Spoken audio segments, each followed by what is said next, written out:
Aloha everybody and welcome to part 20 of Banjo-Kazooie. We are back at Grunty's Furnace Fun, although the game show is over. We have saved Tooty, but we did forget one important detail. Teaching Grunty the Witch a lesson for doing all the evil she has done. And this is where things get cool, because now we actually get to see all the locations that Grunty was in during the opening cutscenes and stuff. And we also understand what that cauldron in the game show is for. Although, do we really need that shortcut? I mean, honestly, it's not that far a walk. But nonetheless, we also need more musical notes and more jiggies in order to face off with Gruntilda. Because if you thought just getting into this room with the 876 notes would get you to Gruntilda, oh no, we have to collect more jiggies. That's why I went to Click Clockwood and everything else, because, well, we need more items to get everything in this game. So here are the machines that Tooty and Gruntilda were in that would have transformed each other into a different thing. We can't open those doors as far as I know, but it's so cool to be in the areas where the boss was. It's like, oh man, we made it. We're at the end. It's not over, stupid bear. See my picture over there? To fill it up is no mean feat. Lots of jiggies make it complete. Indeed it does, but luckily, I have those jiggies. So we can face off with Gruntilda the Witch, at long last.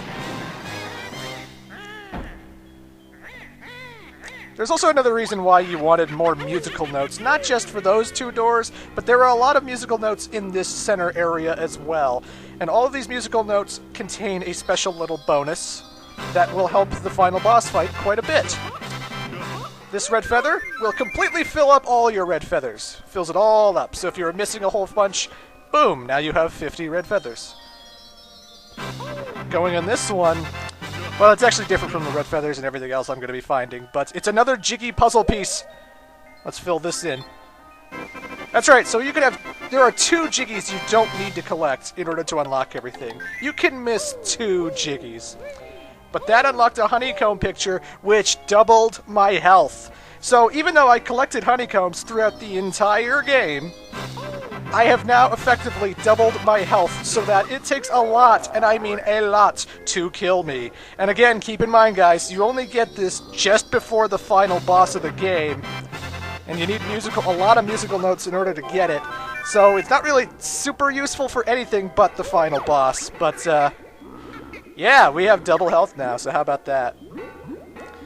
Visitors for Dingpot. I like visitors. So this is Dingpot, the cauldron we saw in the opening cutscene that told Grunty she was uglier than Tooty. And he's the only thing here. We don't know where Grunty is. What's up? Don't be sure, you silly pot. Soon I'll have you nice and hot. See these filthy clothes I've got? When I've won, you'll wash the lot. Don't worry, Dingpot. We'll sort her out if you can just find us a way up there. No problem. Cool. This final boss is one of my most favorite final bosses in any video game ever. It has the greatest soundtrack behind it. It has different levels and different things happening so that it's always changing. It's pretty glorious. So, ladies and gentlemen, let's take the fight to Gruntilda the Witch.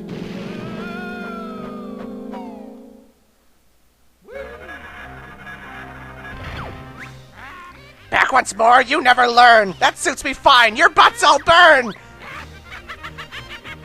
God, this final boss theme. I can't gush about the soundtrack enough, but seriously, this theme song's amazing. It takes forever to loop, too. It goes on for like 5 minutes before it starts looping. I love this song. But anywho, the first part of the fight, all Gruntilda's going to be doing is riding her broomstick and charging towards you. Eventually, her broomstick will, I don't know, backfire on her. It'll just short circuit, and it'll just start coughing, and that's when she'll have to peck her in the butt, and that will damage her. After doing so, she always shoots a fireball at you, and her AI is actually pretty okay in that sometimes it'll shoot to where you're walking, so you always have to keep that in mind. Sometimes her fireballs will be going where you're walking, so you do have to watch out for that. The AI on this is pretty alright, honestly. But this one's pretty simple. You're going to be moving the camera a lot with the C buttons, I think. That's what I'm doing, because it's the only way I can sort of focus on Grunty. I have to constantly mash like C left, C left, C left. But you don't have to do it. It's pretty simple. As long as you hear the... Just know to roll out of the way, basically. But you hit her enough times, she's going to change her strategy. That green spell you cannot avoid. That is a homing one. And how do you dodge it? You don't. So you have to turn on golden feathers so that you don't take damage. Or you can use the ground pound glitch, which I've never mentioned before, but basically when you ground pound, after you've hit the ground, Banjo and Kazooie sort of levitate upwards, and then they can't really get hurt by anything during that. Not even fall damage. They could fall from something really high, like the top of Click Clock Wood, and, you know, they'll be fine and dandy. Why didn't I do it during the LP? Because I'm not a pussy, and I don't abuse glitches. It's also why I didn't activate the Cheeto cheats. But, you know. Again, with this one, it's pretty obvious. We can't hit her with anything but eggs. You do have to watch out for the fireballs she's shooting. They can still damage you, but 3 egg shots, and then she'll move on to the right side of the other, like the other part of the castle from the right. So, you know. Just be a good shooter, dodge those fireballs, and you should be pretty good. And again, at the end of every section, she'll always shoot that homing thing, so make sure you have golden feathers coming into this fight. And there's a whole bunch of items scattered across the castle. Just make sure you're not falling off. But now she's super high in the sky, and that's when you gotta bring out the wings, start flying, and beak bomb her when she stops. Boom! Ah, you sniveling little pup! Have this bolt, I'm speeding up! So again, she does stop moving after a while, and she will stop moving to shoot fireballs at you as well, so you gotta watch out. But some skilled players can hit her when she's moving, and that's even more satisfying. And you can't really stop flying unless, you know, you hit the ground. So when you're on the sides of the castle, when you're above bottomless pit territory, you don't have to really worry unless you're so low that you can't get higher up to the top of the castle, you know? Again, if you have a lot of feathers, you should be fine. You should come into this fight with a lot of feathers. A lot of items, really. But just keep beak bombing her and everything will be hunky-dory. Although it is possible to completely misfire a beak bomb into the ground and slide so much that you go in between the open spaces and fall off the castle that way. I had it happen to me, and it wasn't fun. I was like, ah, Jesus. Because if you, like that, because I hit the ground, and if I hit it hard enough, Banjo would get hurt, and then slide a little bit, and then go through the open spaces, so, you know. If you lose to Gruntilda at any part during this fight, you have to start the whole thing all over again, right from the beginning where she's chasing you with her broomstick. So, it's a big fight, it does have many stages to it, but if you have double health and a big health bar like I do, you might be able to stick into this one for quite a while. But now she's put up a force field. She is invincible. We can't do anything to her. Just run. Dodge the fireballs as best as you can, because there's nothing we can do at this point. Oh god, it looks like it's over. The Gingos! I hit those Gingos really well, but must have used a lousy spell! So these Ginjo statues are now here, and they have openings in the front, and you have to shoot 2 eggs into those statues in order to activate them. The Ginjos are here to help, ladies and gentlemen. So I put in enough eggs, and the Ginjo awakens to deal damage past Grunty's force field and take her out. Ah, those nasty pointy beaks are causing swelling in my cheeks! So again, she's constantly shooting fireballs during this whole thing, so you do still have to weave and dodge while you're putting eggs in there. And it's a little bit tricky, especially when the camera isn't really focusing on Grunty, so you don't know if your fireballs are going to be going to where you're walking, or if they're just going to go like right where you're standing and stuff. It can be easy to get hit by these things. Just always keep moving, you know? Don't just stand in one place for too long, because Grunty's bound to hit you at some point. Just keep moving!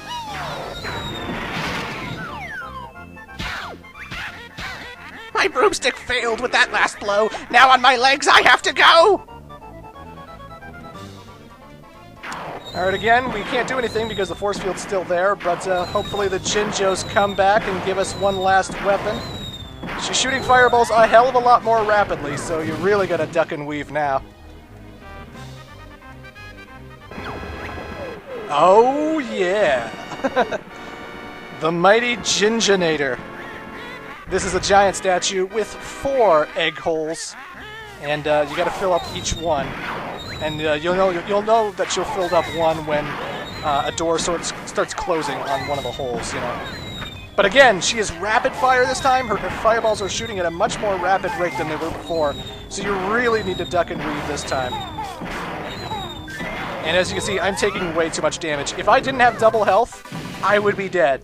So admittedly, I would be dead, but I knew I had double health, so I risked it.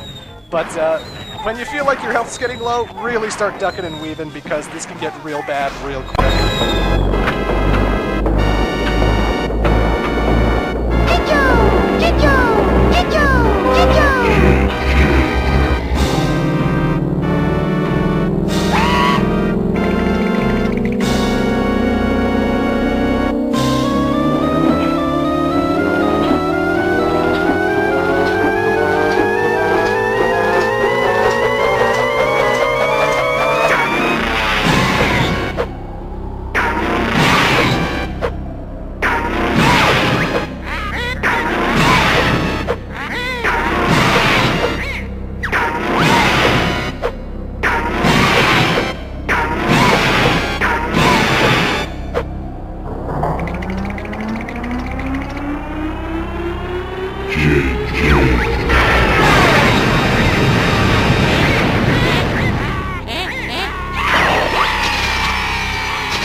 So yes, even though last part we saw all the credits and all the people who made the game, now we have a cast list to go through so we can see every single character and enemy that the game had to offer.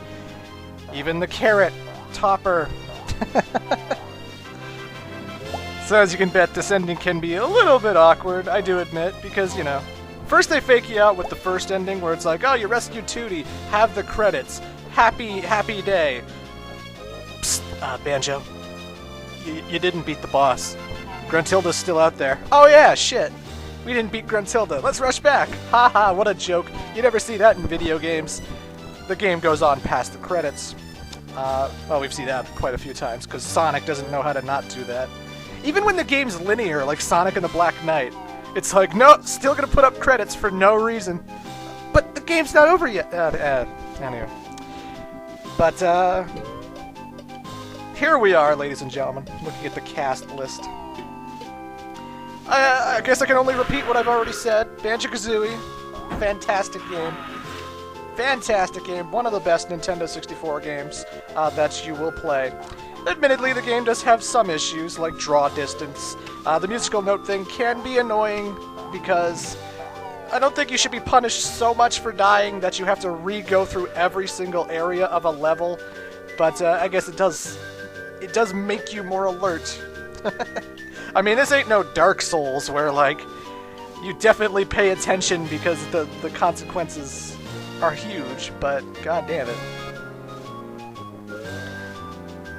Still, what can I say that hasn't already been said? Fantastic soundtrack, fine controls, great graphics at the time. I still love the Clanker's Cavern and Clanker himself. That was still an amazing set piece that was visually very impressive, and only the N64 could get away with that. I don't think the PlayStation could have came up with something as cool as Clanker, but hey, maybe I could have been wrong. But you know, I've played a lot of PlayStation games. I've played Spyros, I've played Crashes, I've played Tomb Raiders and Metal Gear Solids and stuff, and Metal Gear Solid, because there was only one. And I saw Metal Gear Rex in Metal Gear Solid, but I don't think Metal Gear Rex stands up with Clanker. Just visually, graphically, Banjo-Kazooie looks amazing for its time. Not so much now, but it's still cute and charming today. It's 2013, but I still think Banjo-Kazooie is a good-looking game. I love these little bears here. Look how cute they are. Look at their big eyes. Come on. And the twinklies. Look at those. They're just Christmas decorations. They're so good-looking. Look at this ugly little snake thing, whatever he's supposed to be. He's hideous, but he's awesome-looking. Look at the snowman with the giant teeth. Or is that snow? Well, it'd all have to be snow. He's a snowman. Chinker! Okay, Chinker's just a block of ice, whatever. But, you know, I just love the visuals of Banjo-Kazooie. That's all I have to say. It's great. Draw distance could be better, but hey. I guess I could talk about the Xbox Live version, because I'm not going to be really showing it off. Again, the Xbox Live version, I hear there are glitches with it. I never encountered those, because during my first playthrough, I got 100% completion. So I didn't encounter them, but apparently, I know there's a glitch where if someone goes to the bottles minigame in Banjo's house, which I will be showing off in one extra video, you could have musical notes get collected in those puzzles, and then they're collected forever, and it sort of glitches you out of the status, I think. That's what I've heard. And apparently some notes in Click Clock Wood wouldn't show up for other people, so again, I don't know what's up with that. But it worked for me, and that's all I could say. Draw distance in the Xbox Live version is so much better. When you're walking around Treasure Trove Cove, you could be like on the opposite side of the map, and you can still see the brown box where the honeycomb is supposed to be, you know? So there's no way you can miss it when it's like, oh, there it is. So, plus it runs at a smooth 60 frames per second. And I think Banjo-Tooie on Xbox Live does as well, but I've never played it. I should probably get on that. Just because, you know, I'm sort of all nostalgic about Banjo-Kazooie, having played this. I know a lot of people have done Banjo-Kazooie playthroughs, and I know when I uploaded part 1, a lot of people were like, but Clement, like 3 other YouTube celebrities are doing it too. And I was just like, oh, I wasn't aware of that. I don't follow every YouTube superstar myself. I'm sorry, but I didn't mean to be oversaturating the market with Banjo-Kazooie playthroughs, but I did want to bring my own special, unique take on it, and I just wanted to show you how fun this game was, and if it felt like oversaturation, I apologize. But this is the only Banjo-Kazooie playthrough I even plan to do, so at the moment. But we will see Banjo-Kazooie again one day, during my Sonic series, when I show off Sonic and Sega All-Stars Racing, because, you know, they're in the Xbox version for some reason. But, you know, I hope you guys enjoyed it. I hope you guys enjoyed this playthrough. I enjoyed making it. And it's been nostalgic, it's been fun. I love the old N64 games. And it was so weird going back to this one, but in a good way.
Alright, I'm going to talk over this. What they're advertising right now is the stop and swap thing, which confused all of us as kids. It confused everybody. They show us Treasure Trove Cove, they show us Freezezy Peak, they show us Gobi's Valley, and they show us that there were hidden items there that we could collect now. You can go back there, post-game, and you can't get those things. The only way anyone found out how to do it is because later, long after Banjo-Kazooie 1 and Tooty came out, they discovered and hacked into the game and found passwords that unlocked these areas for them, as well as the locations of other eggs that weren't advertised in this ending.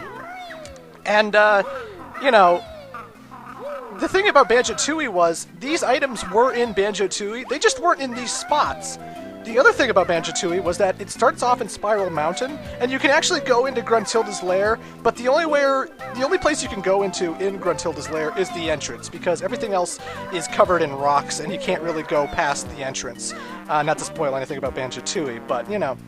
So, my cousin and everyone I knew thought that there was a way to get past that rubble, that there was a way to go further into Gruntilda's lair, to go into Treasure Trove Cove and Gobi's Valley and Freezezy Peak, because then you could get those items in Banjo-Tooie and stuff. But it was like, no.